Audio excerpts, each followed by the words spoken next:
Hey everybody, it's your Uncle Bear.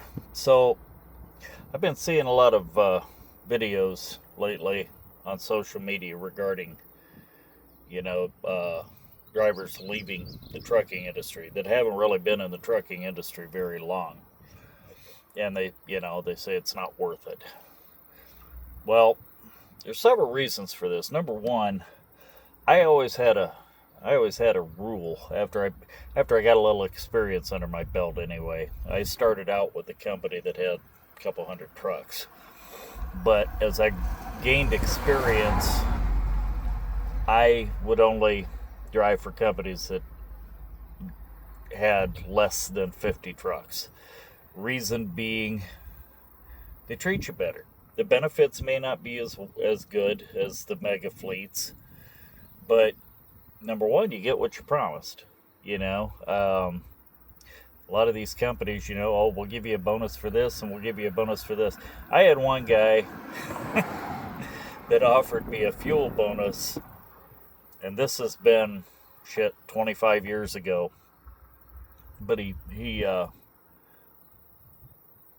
a fuel bonus if I got over 7.2 miles per gallon, which the truck I was in at that time, it was an old Kenworth T600.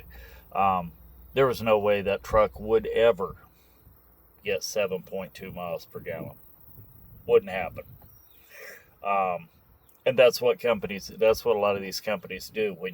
Before you come on, they'll put on the ad that you're going to get X number of cents a mile, but half of that or a fourth of that is bonuses that you'll never get. The safety bonus. Well, your CAT scale ticket, the time on it didn't match your log exactly. Of course, nowadays you got your e-log, so that one's probably moot. But it was stuff like that.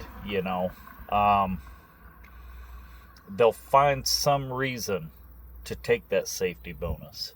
Uh, they'll give you a fuel bonus that you cannot attain.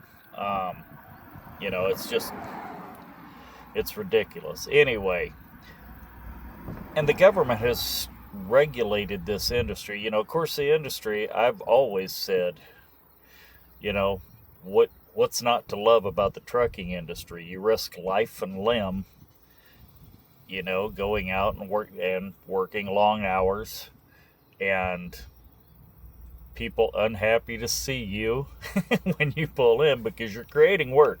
When you pull into a shipper or receiver's yard, um, the shippers and the receivers, that department, see you as more work. And some of them, some of them love their job. Some of them hate truck drivers. I guess you can't love everybody, can you? Anyway, um, but yeah, it's always been a thankless job. It's always been a miserable job if you let it be, and that's why I've always told you guys, get a CB in the truck. Get a CB in the truck because we used to bullshit with each other. The camaraderie, was amazing out here. It was a fun job because we all talked to each other. We learned from each other. We would sit and have coffee together. We would sit and have lunch and dinner together. It was a fun job. Um, it's not anymore. It's not fun. I've actually gone down the road. I still keep that CB on in case, God forbid, somebody actually gets on there and says, "Hey, you got a standstill 2 miles ahead of you," which does happen sometimes. But a lot of times, I'll go 2 days and there won't be a voice over my CB. Every once in a while, I gotta get a radio check just to make sure the damn thing's still working. Um, and I'll never take it out of my truck as long as I'm driving. I'll never take it out of my truck. Um, but yeah, that's one of the things. We need to start talking to each other again. We need to start learning from each other again and having fun, making this industry fun again. We need to get the goddamn government off our backs.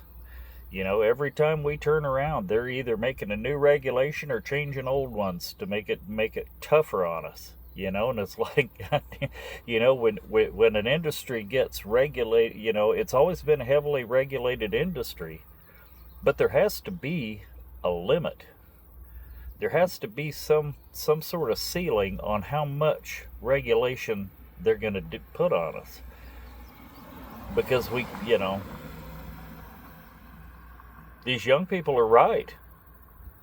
Why would you stay in an industry where you're alone for days and weeks at a time with nobody to talk to, unless you got a friend on the, that you talk to on the phone.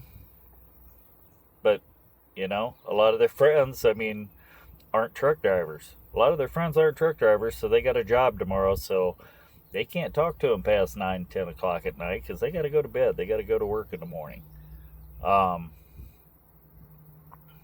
But yeah,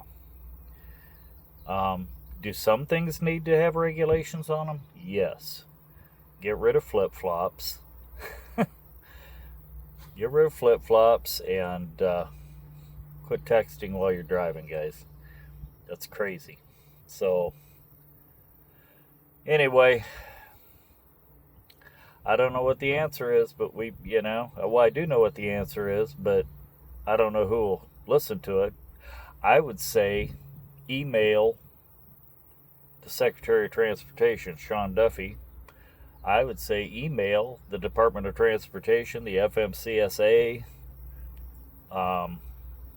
anybody who will listen, the president, and tell them, we're losing people in this industry. If you don't have anybody to do it, what's going to happen? Because I guarantee you, the autonomous trucks being driverless and everything, it's going to take one catastrophe, and that's going to be done. That's going to be done. And it will happen, because some things really do take human instinct. Some things just take human instincts. There are going to be things, and as far as making these autonomous trucks exempt, as far as random roadside inspections, that's not really fair to the rest of us that are driving trucks.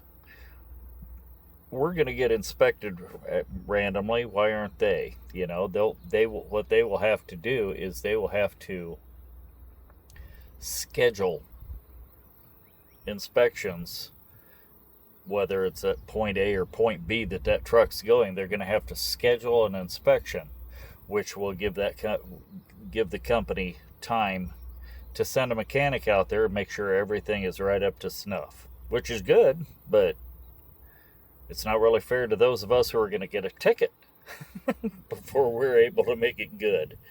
You know what I mean? If there's something wrong with the truck, why should I get a ticket and the owner of that autonomous truck doesn't, because he had a heads up that the DOT cops were coming? Anyway, that's all I got, folks. Be safe out there.